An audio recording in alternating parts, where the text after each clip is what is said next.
attack in Syria. President Trump considers U.S. response after dozens die in a suspected poison gas strike. We have team coverage. Back to work. Congress returns following a 2-week Easter break to a full plate. We're on Capitol Hill. Problem solver. In part 2 of my interview with U.S. Surgeon General Jerome Adams, the financial cost of the opioid epidemic and possible answers. And all are called to be saints. Pope Francis releases his 3rd papal letter with a message for Catholics. On EWTN News Nightly for Monday, April 9th, 2018.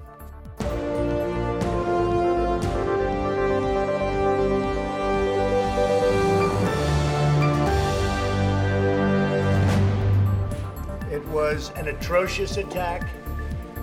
It was horrible. Strong words from President Trump after a possible chemical attack in Syria. At least 40 people are dead, including women and children.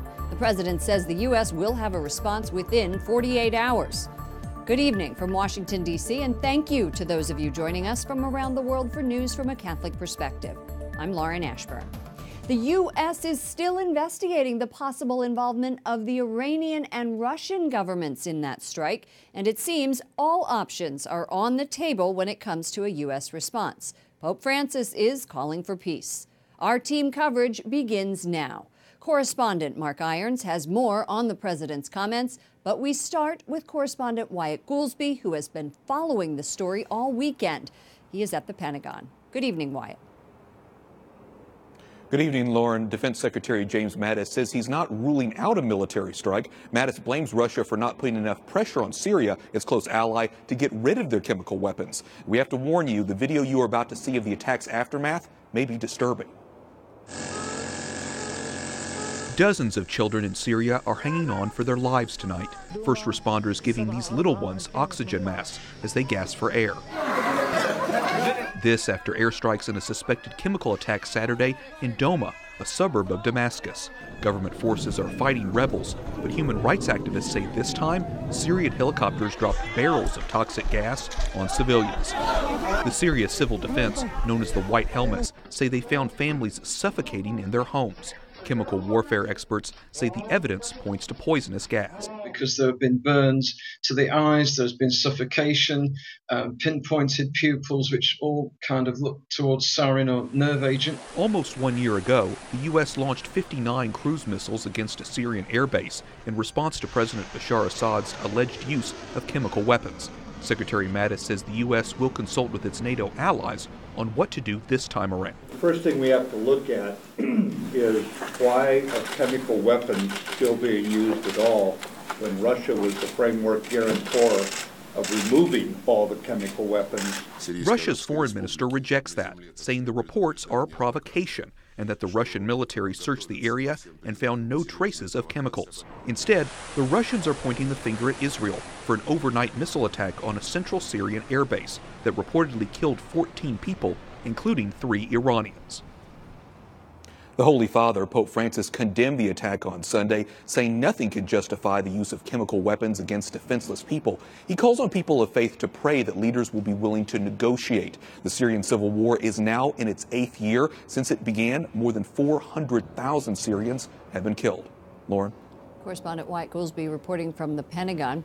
President Trump condemns what he calls a heinous attack on innocent Syrians as Republican lawmakers demand a tough response from the president. Senator John McCain says the president's plan to withdraw U.S. troops from Syria may have caused that chemical attack. White House correspondent Mark Irons reports. Good evening, Mark. Good evening, Lauren. The White House says it's ridiculous to imply the president's actions had anything to do with this attack. President Trump is calling Syrian President Bashar Assad an animal, noting that the Syrian army is surrounding the area around these attacks, keeping aid groups from coming in to help victims. The president says military action is not off the table. This is about humanity. We're talking about humanity. And it can't be allowed to happen. President Trump says he's closely following the situation in Syria and is deciding how to respond. If it's Russia, if it's Syria, if it's Iran, if it's all of them together, we'll figure it out. Trump says whoever is to blame will pay a price, including Russian President Vladimir Putin, if he bears responsibility. If he does, it's going to be very tough, very tough. Moderate Republican Senator Susan Collins hopes the president's tough talk will produce real consequences for Russia. It's so important that the president ramp up the pressure and the sanctions on the Russian government, because without the support of Russia, I do not believe that Assad would still be in office. The president says the U.S. military has largely defeated ISIS in Syria. The missile attack allegedly carried out by President Assad's regime may cause him to think twice about removing troops from the country. We cannot allow atrocities like that. Last week, the president signaled he wants to withdraw U.S. troops from Syria sooner than later. Senator John McCain, the chairman of the Senate Armed Services Committee, thinks that was a bad move because the perpetrators of the attack in Doma paid attention to what the president said. McCain writes, Bashar Assad and his Russian and Iranian backers have heard him, and emboldened by American inaction, Assad has reportedly launched another chemical attack against innocent men, women, and children. Senator McCain also blames President Obama for years of inaction. He says that President Trump was left with bad options. Trump blames Obama too. He tweeted, the Syrian disaster would have ended long ago if Obama acted on his threat to attack Syria when they crossed the so-called red line. Lauren? White House correspondent Mark Irons, thank you. To unpack that latest news out of Washington and Syria, we are joined by Bob Cusack, editor-in-chief for The Hill. Thanks for joining us. Hey, Lauren. We saw in that video Ambassador John Bolton sitting in the corner right behind President Trump. Today is his first day as National Security Advisor. Is he going to bring a change in thinking to President Trump's foreign policy? I think so. I mean, Bolton is known as a war hawk, was definitely for the Iraq war. He's been a fierce critic of Iran. You have Iranian influence in Syria, and obviously you have Russia influence. And the question is, okay, we were fighting ISIS, and under the Trump administration, gains have been made on ISIS. But you still have to deal with Assad. Should Assad go? And certainly, I think they need to come up with a long-term plan. This has been a failure of the Obama administration, so it's critical for Trump to get it right. So you're agreeing with what President Trump is saying, that in 2012, President Obama had the opportunity when those chemical weapons were used to stop Assad. Right. And remember, Obama said he drew a red line and said if they do that, a chemical attack happened. And then what happened? Obama went to Congress to get authorization for a strike. And Congress said, we're not going to give it to you. And that changed the policy from that moment on. In the briefing room when I was sitting there, it was, nope, we are not about regime change right now. We're going to use other methods. Let's go back to Senator John McCain. He is receiving treatment right now for a brain tumor. Congress is back. He is not, but he has been very active on Twitter. And he said, in addition to what we heard our reporter Mark Irons say, to be sure, President Trump inherited bad options after years of inaction. History will render a bitter judgment on America, but no one should believe we are out of options. Taking that into account, the criticism, the little bit of walk back that we saw from Senator McCain there, softening his criticism of the president, look into the tea leaves for us, knowing the state of play. Where will they come down? Well, I think it's going to be a multifaceted plan. Number one, you're going to see a military response to this, no doubt about it, just like you saw it about a year ago. Now, I do think that Trump would be wise to work with the international community to put pressure on Russia. And Senator Collins said, you got to put more sanctions on Russia. So this is a pivotal time because Trump has been, generally speaking, personally friendly with Putin. Now he's being very harsh on Putin. His administration's been tough on Putin at times, but this is now getting very personal. Bob Cusack, editor-in-chief of The Hill, thank you so much. Thanks, Lauren. Congress returns from a 2-week Easter recess. Republicans are scrambling to compile a to-do list that will satisfy the president as they prepare to hit the campaign trail for November midterm elections. Capitol Hill correspondent Jason Calvi gives us a preview of the weeks to come. Good evening, Jason. Good evening, Lauren. Republicans look for President Trump to promote their achievements, but the Senate faces a logjam as it moves to confirm President Trump's judicial and cabinet secretaries. And both chambers are preparing this week to grill one of Silicon Valley's most famous leaders. Mr. Zuckerberg, is there any regulation you're not? Facebook CEO Mark Zuckerberg doesn't answer reporters' questions. But tomorrow he'll be back on Capitol Hill, this time under oath, as Congress questions him about the company's privacy scandal. If I am on Facebook and communicating with friends that I like chocolate, do they know of a good chocolate shop? And suddenly I have an advertisement pop up on chocolates. Is that an invasion of my privacy? I think that's a real question. The social media giant admits a political consulting firm with links to the Trump campaign got a hold of personal information from up to 87 million users. The Senate this week also questioned Secretary of State nominee Mike Pompeo, and lawmakers in both parties are slamming President Trump's EPA administrator Scott Pruitt. He faces new ethics investigations for his handling of taxpayer dollars. We don't know the extent of the recommendations made by Mr. Pruitt's security team, but on policy grounds alone, I think Scott Pruitt is the wrong person to head the EPA. But evangelical leader Tony Perkins takes to CNN to defend Pruitt for traveling in first class. I've spoken to a number of these cabinet secretaries who are being threatened and harassed when they get on planes and they're flying in coach. Also on deck, the House this week will vote on a bill to balance the budget. Just today, the nonpartisan Congressional Budget Office predicts that the tax cuts in the spending bill will lead to inflating the deficit, getting it next year close to nearly $1 trillion. Lauren? Capitol Hill correspondent Jason Calvi. Thank you, Jason. A major step forward in the possible summit between President Trump and North Korea's Kim Jong-un. U.S. officials say the North Korean leader is ready to discuss ending his nuclear weapons program. The confirmation comes from Pyongyang directly, rather than from a third party. The White House has said it would like the meeting to take place by the end of May. Catholics and Lutherans prayed together Sunday for victims of a car attack in Germany.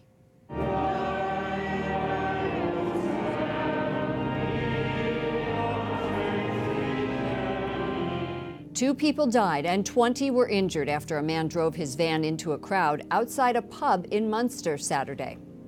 He then shot and killed himself. The city's Catholic bishop, Felix Genn, led a memorial service in the cathedral. German prosecutors say he had a history, this driver, of run-ins with the law, and last month expressed suicidal thoughts to a neighbor.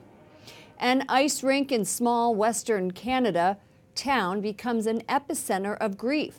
Residents mourn the deaths of 15 killed Friday night when a semi-trailer slammed into a bus carrying the local youth hockey team. In Humboldt, a town of less than 6,000, people have been leaving flowers, team jerseys, and personal tributes to the Humboldt Broncos.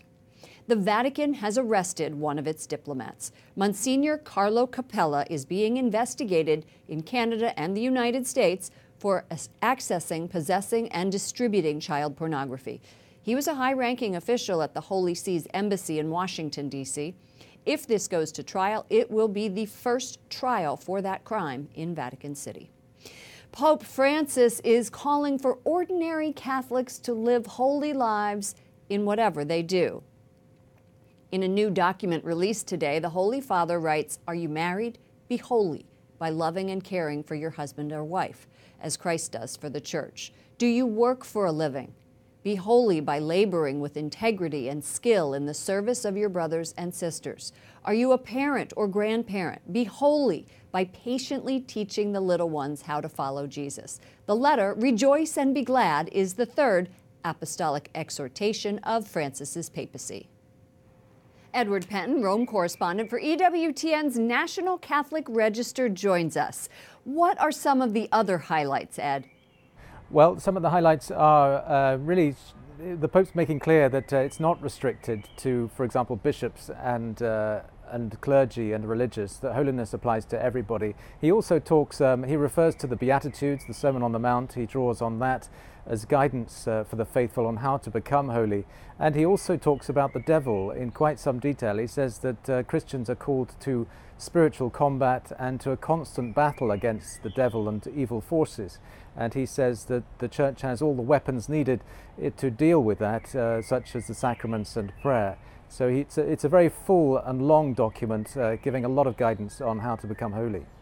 What I found interesting is that the Holy Father said defending the poor and migrants is equally sacred to defending the unborn. That is making headlines here in the U.S. Could you give us some context? Sure. This is what's called the seamless garment approach, which dates back to Cardinal Joseph Bernardin, the former Archbishop of Chicago, who coined this term as really describing a sort of intertwining of life issues. So it's not just abortion and pro-life issues that are most important. It's all issues to do with life, including those for people who are living, so the poor, the vulnerable, and the Pope also talks about the elderly who are vulnerable to covert euthanasia. But he also talks about anyone really who's suffering from any form of rejection. So he talks about that. It's not the first time the Pope has sort of referred to this. He spoke about it in 2013 in an interview in which he said the Church should not be too obsessed with the issues of abortion. I want to go back to this weekend. There were 3 prominent cardinals who took part in a conference asking the Pope for what they call clarity. Does this document, this letter, respond to critics of the Holy Father? I don't think it does, Lauren. I think it's basically a reaffirmation of the direction the Pope wants to go, which is to sort of broaden the thinking of the faithful, to try and bring in new ways of thinking.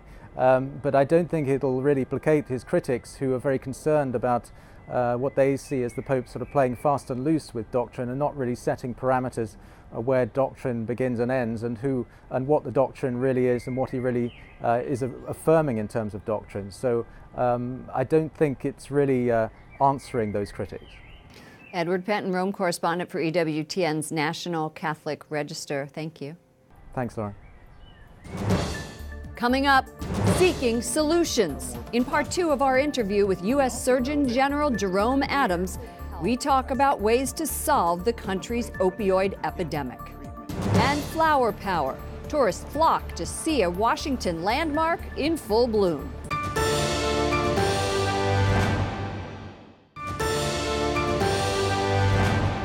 Thousands of tourists in Washington, D.C. flock to catch a glimpse of the cherry blossoms. The trees reached their peak bloom late last week. The best viewing only lasts a few days. The trees could stay photo ready, however, until the end of the week. The fight to end America's opioid crisis is being fought on a new battlefield, the courtroom. A federal judge in Cleveland is considering a case that could hold drug manufacturers responsible for damages brought about by opioid abuse. The Health Research Institute, Altarum, estimates healthcare expenses, lost wages, and lost tax revenues have cost the United States more than $1 trillion between 2001 and 2017, with an additional $500 billion projected by 2020. Last week, U.S. Surgeon General Dr. Jerome Adams and I explored the epidemic. In part 2 of my interview, we look at solutions. What responsibility do the pharmaceutical companies have in this crisis? We all are to blame. As a physician, I was part of a culture that overprescribed. And pharmaceutical companies told us that these medications were not addictive. The law enforcement industry looked at this strictly as a moral and criminal problem and not as a public health issue. And the public demanded to have zero pain. They demanded opioids. And again, we're all part of this. The American Dental Association just announced a new policy encouraging dentists to completely stop prescribing these drugs. Will that be effective? I think one of the most important things we can do is have a conversation about appropriate pain management. I personally testified before Congress about how I got my wisdom teeth pulled and got sent home with 60 Percocet. Unfortunately, we know that 4 out of 5 heroin users got started with a prescription opioid, and that they say it's easier to get pills than it is to get beer. Wow. No wonder the health crisis has had such an enormous impact on society, but it's also had an economic impact. And Absolutely. I'd like to talk about that. The Kaiser Family Foundation report says employers spent $2.6 billion to treat opioid addiction and overdoses in 2016, an 8-fold increase since 2004. What public-private partnerships could help address the crisis? We know that healthier communities are more prosperous communities. And we also know that employers and communities a lot of times have tremendous influence. And so we really want employers to see this not just as a moral issue, but as an economic imperative that they help us address the opioid epidemic and overall community health. There have been 2 public health crises in my life that actually were changed. One was smoking, and one was the use of seatbelts. And I believe that that was effective because of the advertising you saw. You saw the crash dummies. You see the pictures of people who have been affected by smoking. You see nicotine kills on cigarette packages. Showed the dangers associated with it. I noticed the National Safety Council has a campaign that is showing the faces of all of these people who have been affected. And there's another campaign, crisisnextdoor.gov, Yes, that's that the president's also shows initiative. that. Right. So will that work? We want to be careful that when we're doing an advertising campaign that we're not stigmatizing people. When we show the faces of addiction, we want to show the suburban soccer mom who had a C-section and was overprescribed. We want to show the high school quarterback who had an injury and ultimately went down an unfortunate pathway. Those are the faces of addiction. And I think if we can normalize addiction and substance misuse disorder, help folks understand that it exists in every community, then we will be successful. I think when you talk about smoking, what was particularly effective is that we targeted those ads at young people. As young as 6th grade, 5th grade, when I talk to folks, is when they're getting started down their pathways of substance misuse. That's incredible. That's not too early, is what you're saying. You've been very open about your wife, Lacey, and her battle with melanoma. Yes. One of your Facebook posts, you write, "Thank you, prayer warriors. You are rock stars, and God is hearing our prayers." As a husband, as a medical doctor, the nation's Surgeon General, how important is prayer in this? And how important are faith-based organizations? Well, number one, I believe in God. I believe in Jesus Christ as our Savior. And I try each and every day. Sometimes I fail, but I try each and every day to live in His image. And it's extremely important that we all realize there's a higher power at work here. There was a higher power that brought us to Washington, D.C. and away from our family support system, but in a place where Lacey could get treatment for her metastatic melanoma. We know we're not going to get through any trial in our life without prayer and without Christ. Now, in terms of Surgeon General and public health, we know that the faith-based community is in every community. I want to use them to help us lift up health. Surgeon General Dr. Jerome Adams, thank you so much for joining us. Best of luck in combating this crisis. Thank you, and thank you to all of your viewers. We will get there together. Up next, Divine Mercy Sunday. The Holy Father delivers a message for the faithful on the feast day. And Orthodox Easter, Christians in Jerusalem celebrate.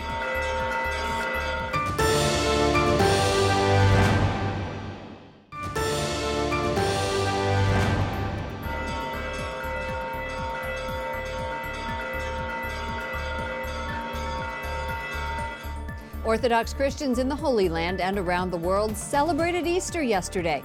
The Greek patriarch led the liturgy at the Church of the Holy Sepulchre in Jerusalem, while Russian President Vladimir Putin attended a service in Moscow.